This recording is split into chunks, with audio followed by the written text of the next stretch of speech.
I'm personally a really big fan of doing things by myself, but it wasn't always like that. I've always enjoyed certain things like studying at the library by myself or going to the movies alone. But eating dinner alone still kind of freaks me out. And I've traveled to multiple continents by myself, so it's always a work in progress. And because it's a work in progress and a lot of you guys are on your journey to being comfortable being by yourself, I wanted to share some tips, perhaps motivate you, or maybe even just give you something to listen to or watch while you are sitting in a cafe or a park alone for the first time. A lot of the responses I got about why you guys are scared of doing things by yourself is simply the fear of being perceived and just simply not knowing what to do. When you're sitting alone at a cafe, there's no one to talk to. What are we gonna get up to? Let's see.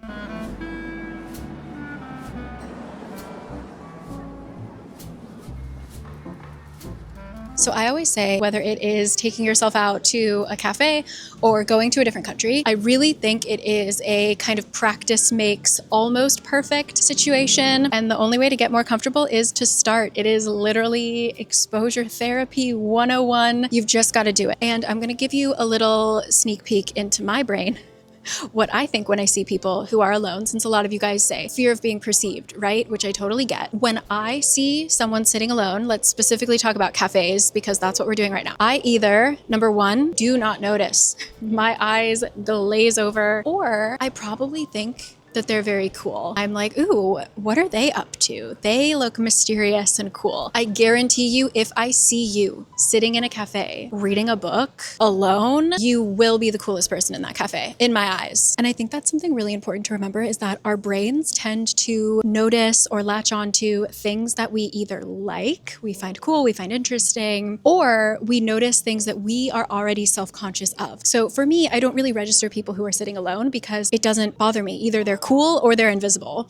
But if you are noticing people who are alone, or if people are noticing you and you are alone, it's because they're scared of being alone too, that they could not imagine that being something someone could be comfortable with.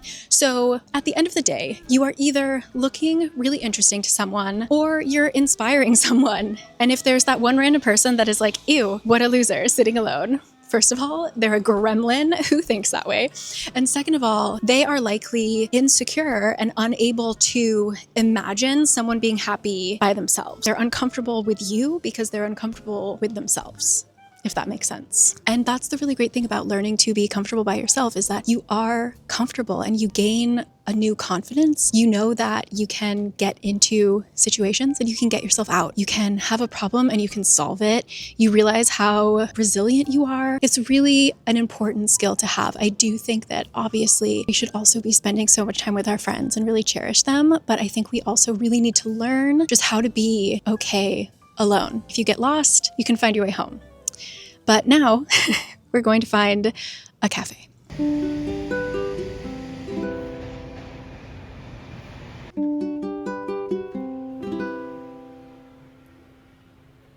Let's go in the garden.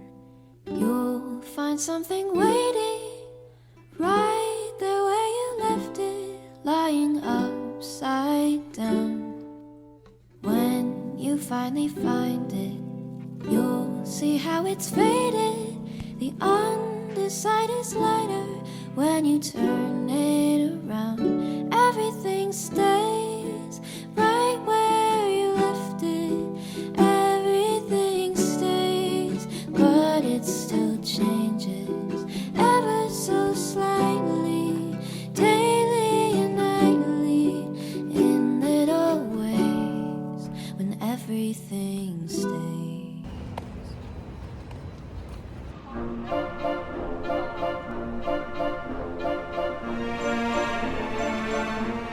Now, if the cafe still seems too much for you, I am currently partaking in what I consider to be my absolute level 1 solo activity, which is walking in public in a cafe, you might feel awkward about when you're allowed to leave, right? Like maybe you didn't finish your drink. Maybe you're still waiting for your order and you suddenly want to dip. In a park, it's free. You can leave whenever you want to. And if you're feeling awkward, you can just walk to another location. If you tripped and fell, just zoom away and no one will know that you fell.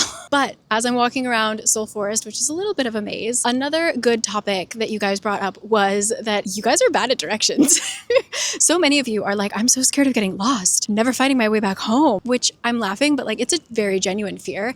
And that is why one thing that I never, ever, ever compromise with when it comes to solo travel is having access to data. So big shout out to the sponsor of this video, which is cari. Cari is an app where you can buy, recharge, store your eSIMs. So I talked about it when I was getting ready for my big solo trip to Japan earlier this year, but eSIMs are incredible. You can access a local data plan for wherever you're going. You can either use one of the 190 countries that cari support or some of their like general locations like Western Europe, etc. You will always be connected. There's 24/7 customer support if you have any issues, and you won't find yourself in a situation where you are lost and you can't access your maps or you can't text for help, things like that. So cari is super important. You just need one app and you can use it for the entire world. Like I've used it for the US, Japan. You don't need to worry about having a physical chip or anything like that. Really, cari is so important if you are a solo traveler, and you will never go back to a physical chip once you switch to eSIM. So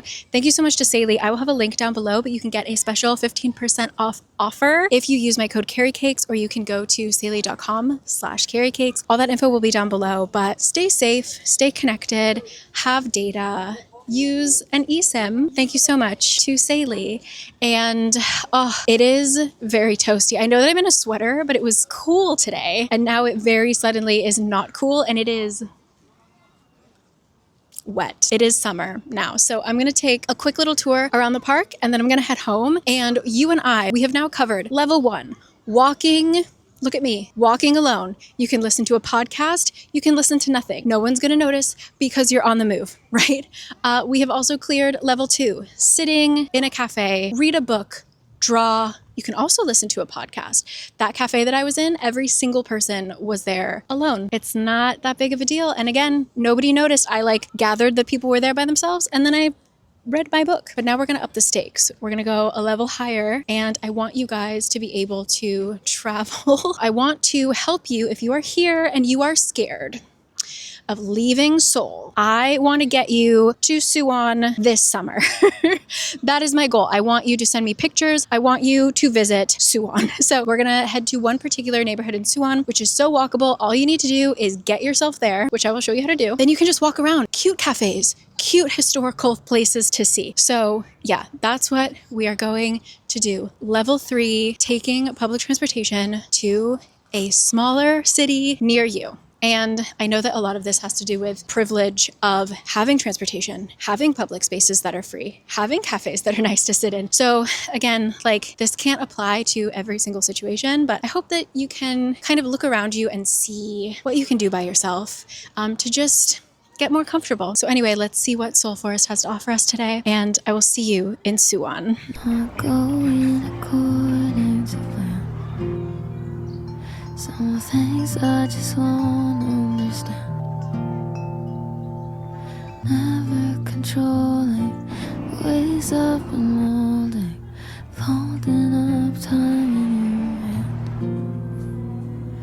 I wouldn't be surprised if the daylight breaks and you.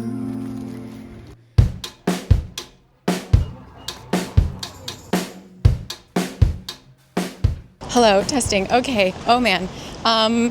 Good morning. We're going on our little solo trip.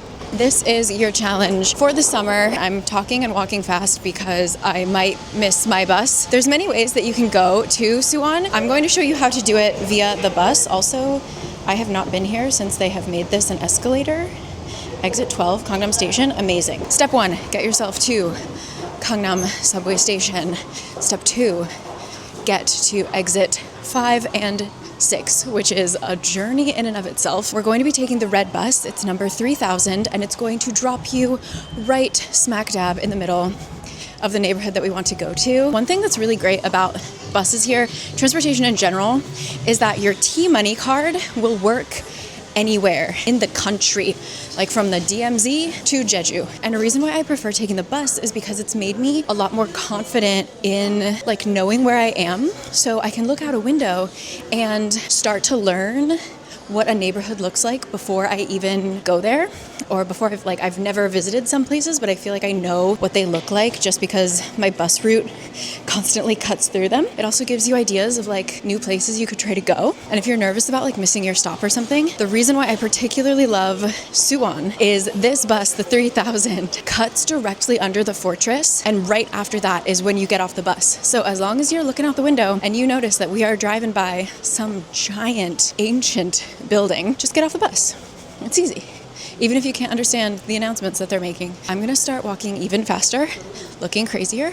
So I'll see you on the bus. These buses come relatively regularly. If I can make this one, that'd be really nice. So I'm gonna go out, exit 6, and oh my God, there's escalators everywhere in this station now. This is amazing. Okay, let's get on the bus.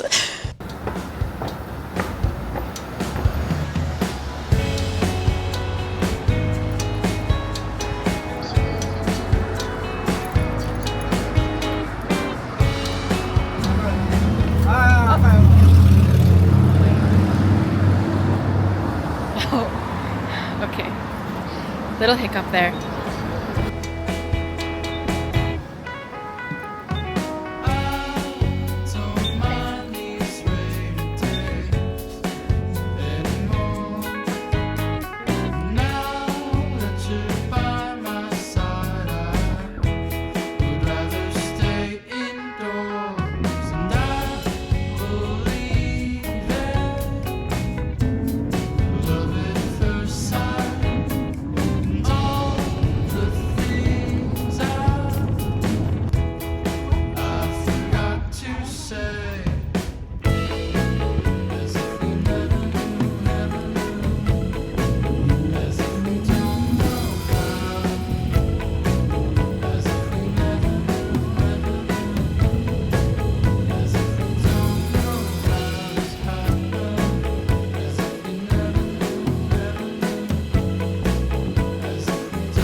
Oh my God, it is the most perfect weather. So I have basically like my brunch place where I want to start.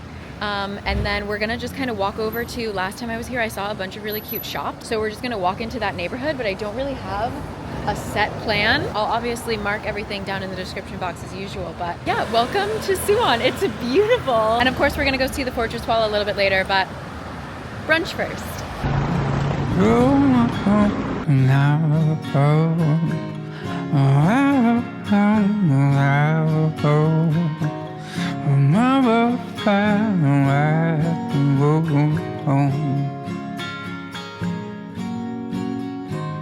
You look outside and give a you. It's just another boring dawn. The sky looks gray on neighbors bound the floor. Your days are feeling just the same. For a long time you've been off your game. Don't care to play, don't care to keep score. I don't know if your soul's feeling cold, if your heart's growing cold. You just need the drop of summertime. And you know, if your day feels too long, you just need a tiny song. Take a little handless house goodbye. Okay, I just got to part of the fortress wall that sits over the little creek. I'm just taking a break because it's the perfect temperature outside, and I got here a little earlier than I expected, so I have a couple minutes before things kind of really get open. This is my view. Let me flip you around. Look at that. I'll try and zoom you in. The butterflies are out. The roses are out, the birds are chirping, gorgeous. One piece of feedback that I did get when I was asking you guys about traveling solo and why you guys might not do it as much is this idea of not being able to share it with someone. And I totally get that. Like, you want to share this beautiful view.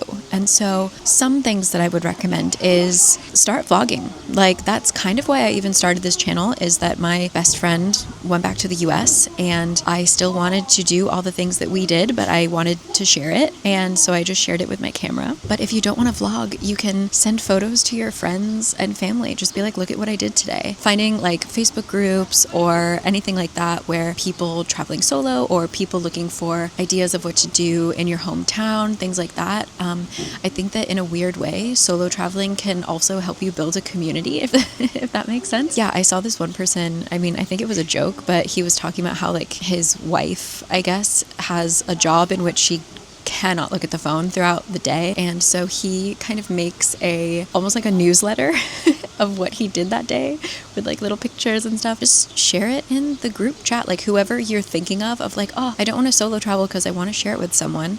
That someone that you're thinking of, text them. Send them photos. It's very valid to want to share with people, but I also think that there's a real power in learning to share it with yourself and to really be able to make jokes with yourself and find things funny and just like keep it in your head. I like enjoy my own company. I enjoy the inner world that I have, like the little voice in your head that talks to you or that is you, you know, what is the self, right? When you're thinking in your head, who are you talking to?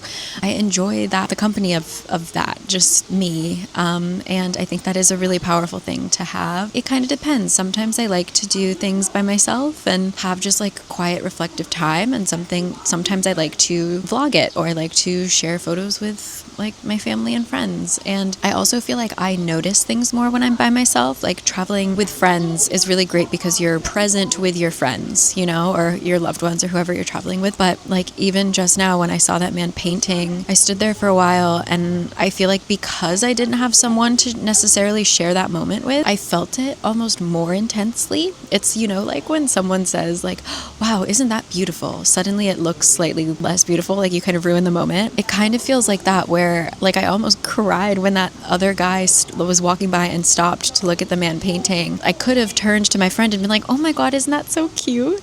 But instead, I had to hold in that emotion and like kind of sit with it, and I genuinely almost cried. So I think that there's real value in learning to just like share things with yourself. Sometimes it can be overwhelming, so maybe it's not great, but a lot of times it is. And that's my thoughts as I sit here barefoot in this pavilion overlooking a stream. Really just a beautiful day. And yeah, we're gonna head a little deeper into the city now, but God, even just this, I could read my book here all day. So yeah, see you at our next stop.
I'm parched. I went into so many cute little stores. I met 2 very sweet subscribers from the Philippines. Hi Angel, hi Sophie, thanks for saying hi. I'll probably run into you again. Roses everywhere, but it's very hot and I have not had any coffee today. I need to sit down and have a drink. So there are plenty to choose from.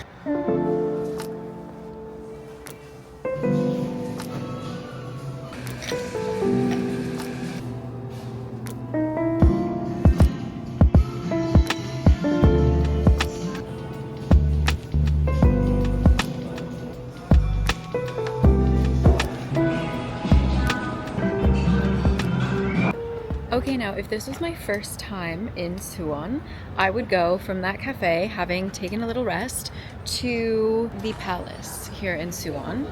I've been there many times though, and so I'm not gonna go through it. However, please check because in June they're doing like a nighttime tour kind of thing, where they're lighting it all up and there's lanterns and stuff. So I'll try to find that information and put it down below.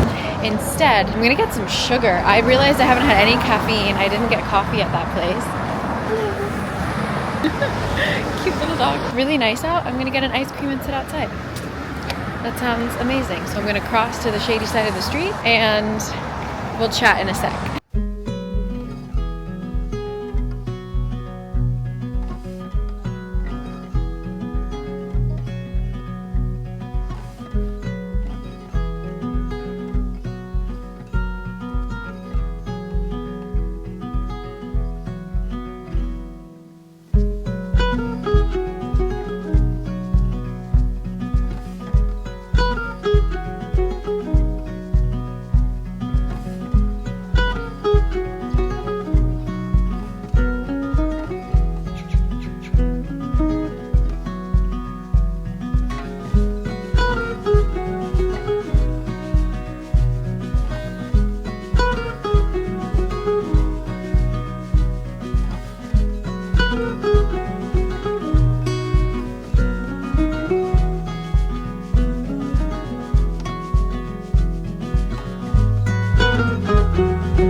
Coming at you with full hands. Suwon's really cool because literally within this area, I doubt that I've walked even 5,000 steps today. It's all really concentrated in Haengumdong, walking the fortress wall. Literally tons of little beautiful cafes, a lot of rooftops, all within walking distance. I feel like the Seoul fortress wall is rough. You can find certain places that are easy to access and it is really beautiful, like especially near Dongdaemun, for example. But if you want to just casually stroll without kind of breaking a sweat, the Seoul fortress wall is a level above this. This is just really calm. Here, I'll show you. You have to either come up this ramp or come up that one flight of stairs, and really after that it's all flat and it's just really cool. You can go inside these structures and then you look across the street and it's like city. There's a boxing gym. What's going on? I have a lot of love for Suwon, very specifically this area. I feel like people who are from Suwon, if you're watching this, I'm so sorry because I always say that I love Suwon, but I've really only been to Haengumdong. Like I've only been to this neighborhood. So I can only imagine my love for Suwon will grow as I discover more of it. But yeah, I'm going to, I might actually have to walk down. Okay. I'll go forward and then I'll walk down. I'm just gonna get tea and I was actually gonna stay until sunset, but one thing that I've learned with solo travel is don't push yourself. There's a difference between like pushing yourself out of your comfort zone and you can discover something new and cool. But if you're very tired, sometimes you just gotta listen to your body. My body right now is saying I should go home. I just had the 2 back-to-back book events. We had the book sale. It was amazing, but I literally was falling asleep in the previous cafe. I shut my eyes and I don't know how much time passed, to be honest. I think just for me, I need to go. But like I said, if you were not me, I would have gone to the palace. It's really beautiful. It's really cool. A little scary because it's got those live action figures, which freak me out. And then get a lovely dinner. There's so many options. I'll put some down below. I was going to get some hummus at this place. I think it's called Nude Ants. I'm not sure. There's just so many places to eat, and a lot of them are really casual. So the brunch place, it didn't feel weird for me to eat a meal there because it felt more like a cafe. And there are a couple places like that that are more like either wine, they turn into kind of wine bars, or they're mostly kind of cafe style. So if you're one of the solo travelers that's really scared of eating alone, I think those are your best bet. But yeah, I'm gonna focus on climbing down these giant stairs. I'll show you. Oh, that's a big, can you see it? There's a Air Force, I hope, base around here. Anyway, I'm gonna focus on getting down these really treacherous, massive stairs. So I'll see you at the cafe. Bye.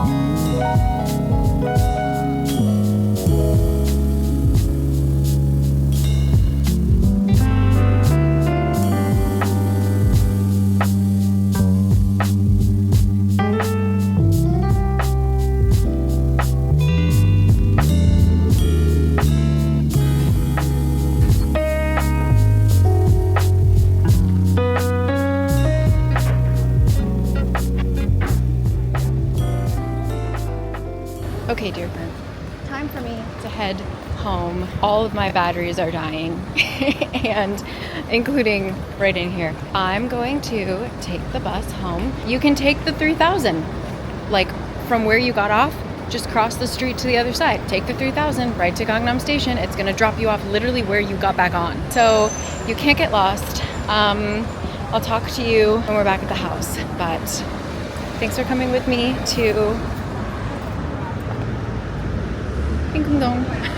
See ya. And we're back home. I fell asleep so deeply on the ride home.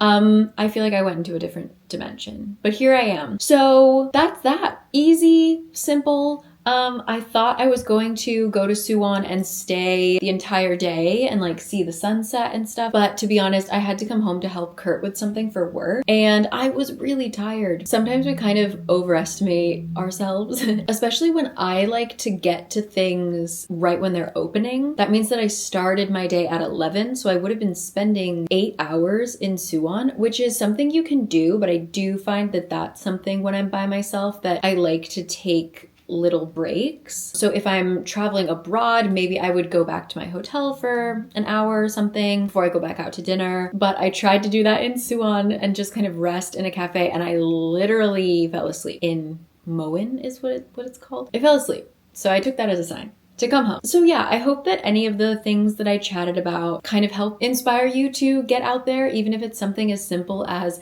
making yourself a cup of tea, a cup of coffee, using a reusable cup and just taking a walk. Just sit in the park. Like just get used to being by yourself. And I think it makes when I spend time with friends feel even better. Also, like you realize how different it is to spend time alone versus spending time with others, and there's, you know, pros and cons to both. And yeah, I just think it's overall like a really important thing to do. And if you really find that you don't like it, then like you learned something new about yourself. But yeah, anyway, hope that gave you some stuff to think about. And again, it doesn't work for every place that people live. I'm very lucky to live in a safe, affordable place. Even where I grew up, like in the suburbs of San Diego, we had no public transportation. It's gotten a lot better now, but we did not have any. And all of the roads around my house were like 60 miles an hour. So it wasn't necessarily like a safe place to walk either. So I understand if it's a difficult feat, but yeah, just hope you figure something out. And once again, speaking of safety, I want to give a shout out to Saley. I will have a link in the description box. You can go to saley.com/caricakes. Get 15% off of your first eSIM. Stay connected, have data. It's so important. All that information will be down below. Download the app. You'll never go back. You'll never go back to a physical SIM. So yes, I'm going to do a little bit of work now that I'm home. I got these beautiful flowers yesterday from the book event. Thank you so much. And yeah, I'm just gonna take a nap. A much deserved nap. So I'll see you when I see you. Please leave any concerns, tips, trip ideas, whatever you want. I know that I have kind of 50-50 in terms of followers that already love to solo travel and in terms of people who really want to. So yeah, let's help each other out. All right. See you next week. Okay. Bye.